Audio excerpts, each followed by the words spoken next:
So this video here is going to be covering some of the news and events to watch in the year 2022, because I know we are more than halfway done with this year, but all of the looming fears of recession are now becoming reality. We knew it was coming.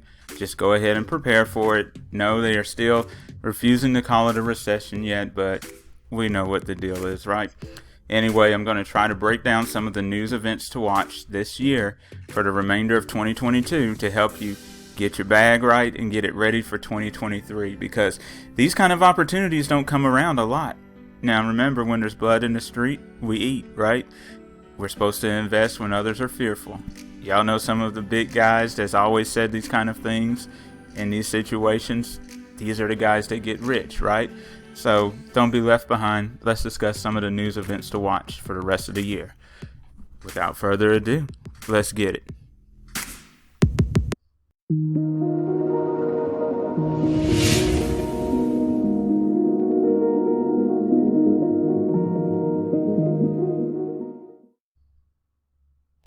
This is a LISC presentation on news and events to watch in 2022. For those who don't know, LISC stands for Least You Should Know. So these are supposed to be some very short videos that are covering specific topics that will help you get through your investing a little bit easier. Top events to watch and key influencing factors for this year: the rising US dollar, of course, and looking at the international consequences that come behind that. Let's take, for instance, Brazil. You have the real in Brazil, and then you have the peso in Chile, the Chilean peso, right?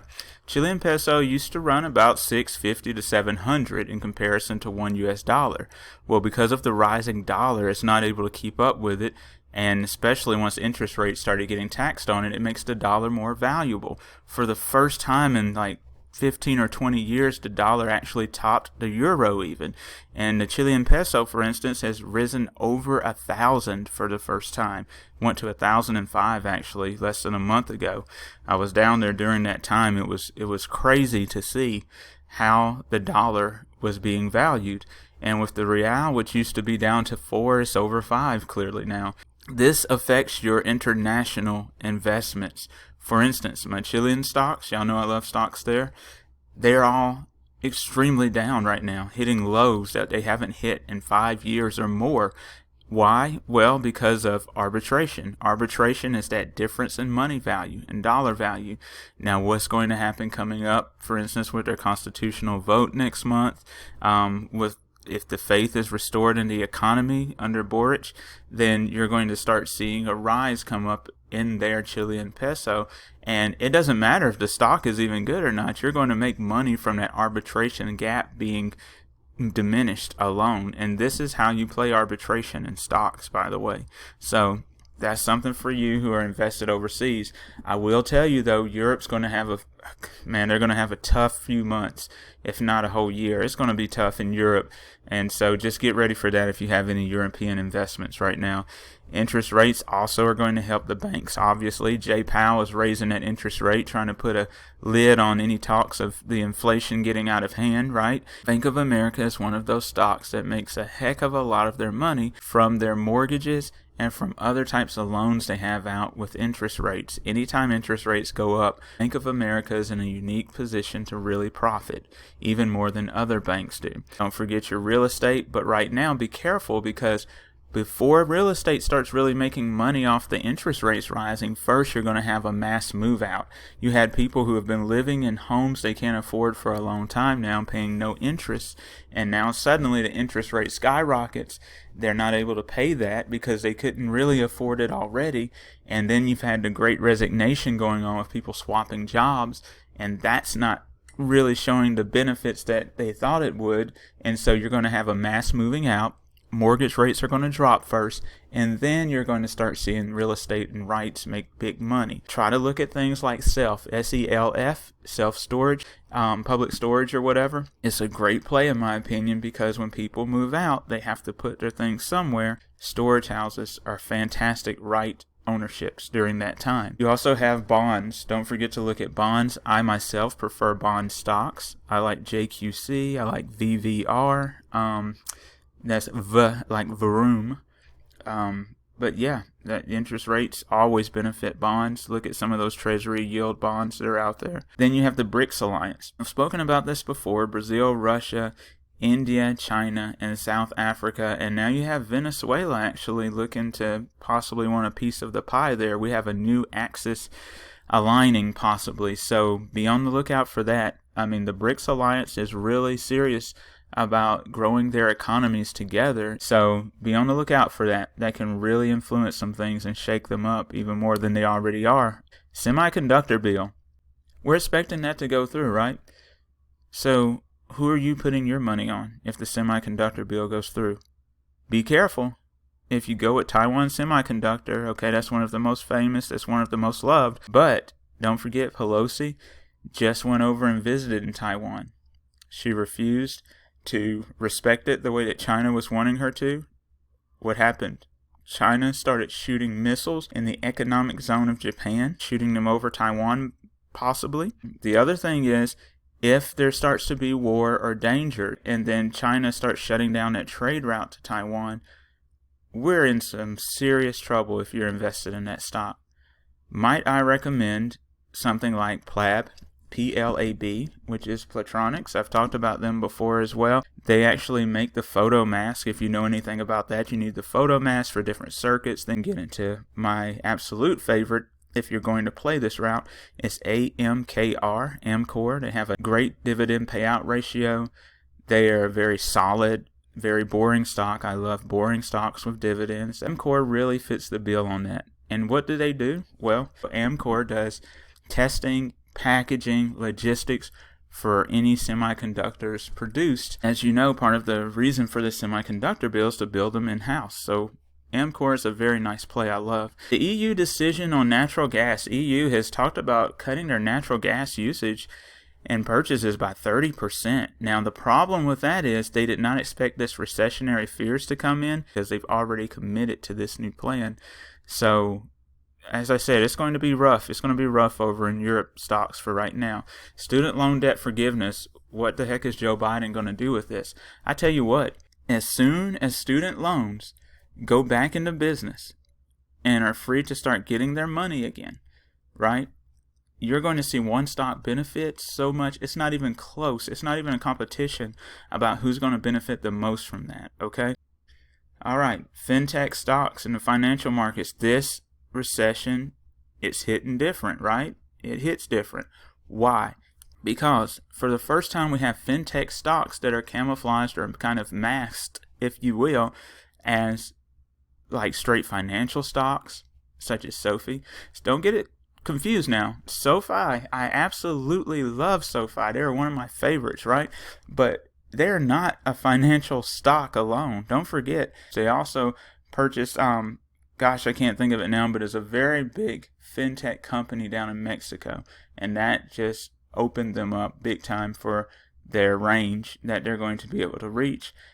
Also, they bought a bank, so they are now officially a bank. SoFi is doing it. SOFI. Other fintech stocks to be careful about. NASDAQ. NASDAQ itself is actually a fintech company at heart. So a lot of fintech stocks can be camouflaged as other things, is my point. My favorite two fintechs really are SoFi and PAGS, P-A-G-S, which is PagSeguro. It's down in Brazil. And I'm going to veer off a little from Warren Buffett on that. Warren Buffett likes NU, which is New Bank. He also likes Stone, S-T-N-E. Stone has a good relationship with Mercado Libre. A lot of y'all know that, M-E-L-I. But even though Stone has a good relationship with Mercado Libre, they also laid off a large percentage of their workers recently. It's going to take them some time to build back. They are not really available for mid and small-sized businesses like PagSeguro are. PagSeguro is really the one I like a lot. But hey, I'm not going to fault Buffett for that one. Buffett, I mean, he's the man, right? But at the same time, he don't be in South America like I do. I'm going to go with my picks on that one. PagSeguro. Watch how that one shapes up. Anyway, prices of commodities. How is this affected during these kind of times? Well, when the economy is going well, basically as the dollar rises, then copper rises, right? Because copper is in everything. You need it in buildings. You're starting to put out more vehicles you need it as you're putting out so many things. Basically, if the economy is rising, then the price of copper is rising. So look at COPX, look at CU. For goodness sakes, one of my favorite Chilean stocks in my retirement account, which is Sokimich. Copper stocks. Copper stocks are fantastic when the economy is doing well. It works in tandem with each other with the dollar. So US dollar and copper, we can say they have a direct correlation, whereas an indirect correlation with US dollar and copper would be gold, right? Typically when the dollar is up, gold goes down. Right now I'm loving KGC, Kinross Gold Corporation, because they just sold all of their Russian assets, which is great. Made a fortune off of that. They're not flexing it yet, though. They're not bragging about it. They're holding it under the arm. They missed the revenue recently, so that's fantastic for me because they are like at an all-time low. Don't forget GFI. They're a good one too. I'm not hating anybody who's on that one, but for me, AEM and KGC are my favorite gold stocks, favorite copper stock. It doubles up as a copper/lithium stock. It's going to be Sokimich, SQM. One of those Chilean stocks I love, of course. We'll talk more about commodities later, though. Unemployment rate, keep an eye on that. As the great resignation fallout happens, it's going to start shifting more to the power being to the companies again. It's been in the hands of the workers for the last year or two. Now it's going to go back to the companies. It's only natural. You're going to start seeing some wage wars that are happening soon. Keep an eye on that unemployment rate. That's really going to matter when it comes to checking it against CPI, which is Consumer Price Index, also with the GDP numbers, and seeing how ultimately that's going to factor in for Jay Powell and the Feds and what they do with the interest rates. If that's a little confusing to you, don't worry, I got you covered. Just stay tuned and subscribe. Please press like and subscribe, and the bell. Thank you. Okay, consumer staples and defensive stocks. These are always great plays, right? Unless you're Walmart. Walmart got hammered recently, so did Amazon. But don't let that deter you. Just look at it as a buying opportunity. If you want something a little safer than Walmart, which sounds a little crazy, I know, but you can always go with Conagra, CAG. They're fantastic. Also, Nomad Foods is good, NOMD. That's a European stock, so I would recommend stay away from that right now. EV toll stocks. Do y'all remember that? Y'all remember the SPAC era just like a year and a half ago? You still think they have a spectacular future or what? Man, the only EV toll stock that I'm going to recommend, well, actually, there's two. One of them is Joby, Joby, right? If y'all remember that Archer Aviation fallout, that was disastrous. This is what I'm afraid of. Also, BLDE, Blade, they're the only actual functional company that's going to have a seamless integration into the EV toll era. EV stocks have a definitive path now, right? So we're moving forward. We're trying to build EV stocks here in the United States. There is only one company, period, that is positioned to be the sole provider of nickel in the United States for EV stocks or EV companies. Not just for EV companies in the United States, but also for Canada. And Tesla just signed a major deal with them earlier this year.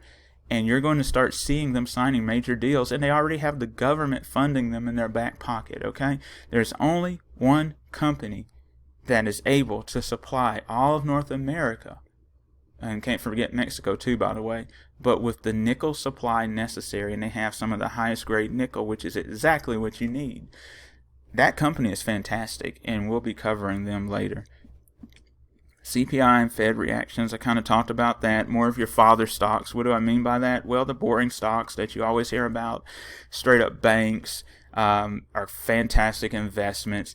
Stuff that's tried and true that you know. Look, if you want a little bit more flair on it, something with some fantastic valuation numbers on it, I love WNEB, which is the New England Bank. I also love Kearney, KRNY. Those are some fantastic banks to get into. A lot of people don't know about them too much, but fantastic regional banks. China's reaction. What more can I say, man? If China decides to up their game and we end up going to war with them, that's going to be disastrous for the stock markets as a whole. Prices of commodity, I've discussed this. Now, silver, surprisingly, you can actually make more money with silver stocks than gold when gold is going higher, because while people will rush into gold and look at gold, the amount that it rises is actually not as much percentage as the silver will rise. And that trend has happened like the last 3 times that we've seen commodities go up through the roof. So keep an eye on silver too. I love gold and silver stocks that are backed by true bullion, which means they have it just sitting in a vault somewhere and it gets checked and verified like 2 or more times per year. I love those kind of stocks. SGOL, SIVR, I love them. Also platinum, PLTM, they just have it sitting there in the vaults, man, and they go and check it twice per year. I will tell you, platinum is going to be the big winner in the next 5 years because of all of the commodities, it's the only one I see with a linear progression that constantly is going on an upward slant. Palladium is usually found where you find platinum. There's certain elements that are found together usually, and where there's platinum, a lot of times you will find palladium. Palladium is necessary for all of these catalytic converters on these cars. Here's some of those consumer staples and defensive stocks I talked about. Procter & Gamble, ConAgra. Everybody started kind of running to Kroger, KR. I love Kroger. I always said if I don't have tattoos, but if I had one, I might get Kroger as one. It might be my first one, legit, because I just love Kroger. I do. It's the largest grocery store chain in the United States. They're in like over 30 states. But to be honest, when people found out Warren Buffett was invested in Kroger heavy, they started flooding it. And it lost its pizzazz as a stock for me because the upward ability is not there. So I had to find another Kroger. And Albertson is the greatest one in the running, in my opinion. I'm out here in LA right now. I've been going to Albertsons because Kroger, unfortunately, is not here. So yeah, Albertsons, they're pretty fantastic. When it comes to EV stocks, Teloff is the one, Talon Metals, that I said was the only stock positioned that can really supply nickel for all of North America. Why is that a big deal? Because until QuantumScape, QS there, comes out with solid state electric vehicle batteries, all batteries are going to require at least 5% nickel that are electric batteries. A lot of people just look at lithium, and I'm like, why? Like, why just go for lithium? Everybody is rushing in and out of that market. Go for something that you know is required, like lithium. But most people don't know it, I'm assuming. But yes, EV batteries, 5% or more nickel is necessary until they come out with that solid state battery, if they make it. QuantumScape, QS, by the way, they've been making great strides towards that direction, and they are heavily backed by Bill Gates. We know Tesla and Rivian down there. I put them there because people love them. I'm not invested in either. Don't plan to either. I'm more of a picks and shovels kind of guy when it comes to these kind of things. And of course, Vale and Teloff both have an agreement with Tesla signed and in place. Tesla is going to be getting nickel from both of them, actually. And finally, I promised you there was one stock alone that if student loans, when they start regaining the ability to, hound you and harass you for your money again, SoFi is absolutely the dominant winner. They have so much of their business, I'm going to say 40% or more, and I'm going off the top of my head there, but from the numbers I've seen, 40% or more of their income really, and during their explosion era, like coming up as like when they built the SoFi Stadium and first started being a stock, remember? SoFi really made their money off of student loans, getting people to sign over to them to consolidate all of their student loans. Heck, I'm probably going to do it myself, honestly, because they have some pretty darn good deals going on over there. And that's going to conclude our discussion about 2022 and different news stories and events to watch. Thank you for staying with me. I'm Dr. Joey, saying goodbye, trying a new platform, trying to get the information out there to you guys a lot more rapidly and a lot more steadily. And I'll see you next time.